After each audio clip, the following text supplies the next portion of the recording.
날씨도 더운데 경제 상황이 계속 안 좋아지는 것 같습니다. 그 중에서도 제가 누차 말씀드리지만 부채 문제가 매우 심각한데 정부의 특별한 관심과 대책이 필요한 때입니다.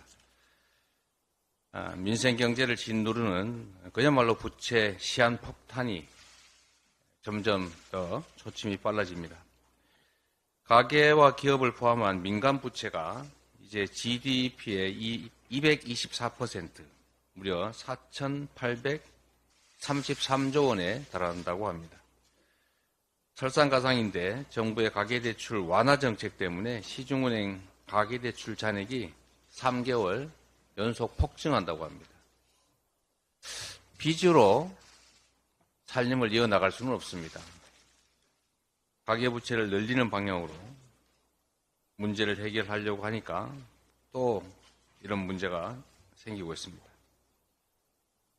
131조 원에 달하는 부동산 PF 대출 연체율이 또 급격하게 늘어나고 있습니다. 이자 비용을 감당하지 못하는 상장사 숫자가 현재 411곳이라는데 이게 IMF 때 255곳, 또 금융위기 때 322곳, 이것보다 훨씬 더 많습니다. 참으로 심각한 상황임을 알 수 있습니다. 부채발의 경제 위기가 현실화 중입니다. 부채 위기가 폭발하기 전에 뇌관 제거 작업을 시작해야 합니다. 가계부채와 한계기업 그리고 부동산 PF 부실이 금융 그리고 실물경제 전반으로 확산되지 않도록 선제적인 제도 개선에 나설 때입니다. 다른 무엇보다도 우리 민주당이 제안한 배드뱅크 기금 설치법 처리를 서둘러야 됩니다. 출범 이후에 지금까지 이 정부는 늘 괜찮다, 문제없다 이렇게 반복하고 있습니다. 문제가 있습니다. 괜찮지 않습니다. 아무것도 안 해도 되는 게 아니라 정부가 나서서 대책을 세워야 되고 그게 정부가 존재하는 이유입니다. 호미로 막을 일을 가래로도 못 막는 그런 상황 다시는 일어나서는 안 됩니다. 눈앞에 닥친 부채 위기, 뻔하게 와 있는 위기인데 이런 식으로 어물쩍 넘어간다고 해결되지 않습니다.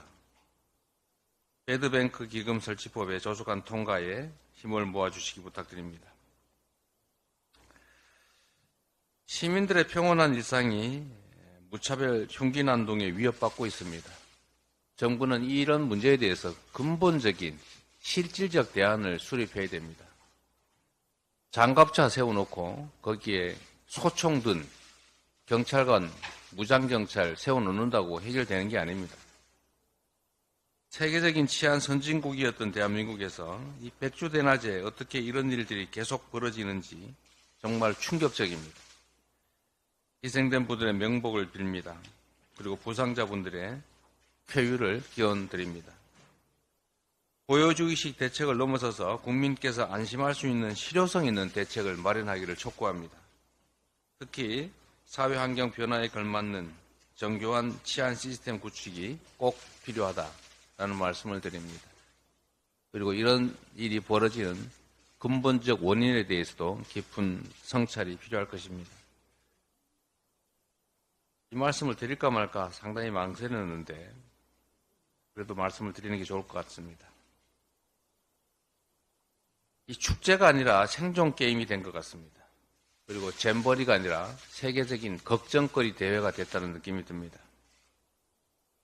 이미 폭염은 예상됐던 것이고 이 문제는 많은 분들이 지적했던 것입니다.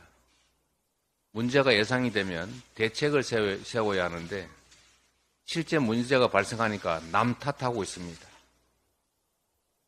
각국 대표단의 조기 퇴행이 따르고 급기야 성범죄 의혹 생기고 있는데 사건 축소만 급급한 것 같습니다. 동계 하계올림픽 그리고 월드컵을 성공적으로 개최한 우리 대한민국이 어쩌다가 이렇게 후진적 모습으로 세계인들의 조롱거리가 되고 말았는지 참으로 한탄스럽습니다. 국격이 더 이상 추락되지 않도록 정부가 총력 대응해야 합니다. 대회 운영을 책임질 수 있는 컨트롤 타워를 조속하게 실질적으로 구성하고 남은 일주일이라도 잼버리 대회를 잘 진행하기를 바랍니다. 무엇보다도 잼버리 대원들의 건강과 안전이 최우선입니다. 가용한 모든 정부 자원을 총동원하시길 바랍니다. 잼버리 대회는 박근혜 정부를 비롯해서 역대 정부가 추진했던 국제 행사입니다. 남 탓한다고, 전임 정부 탓한다고 해결되지 않습니다.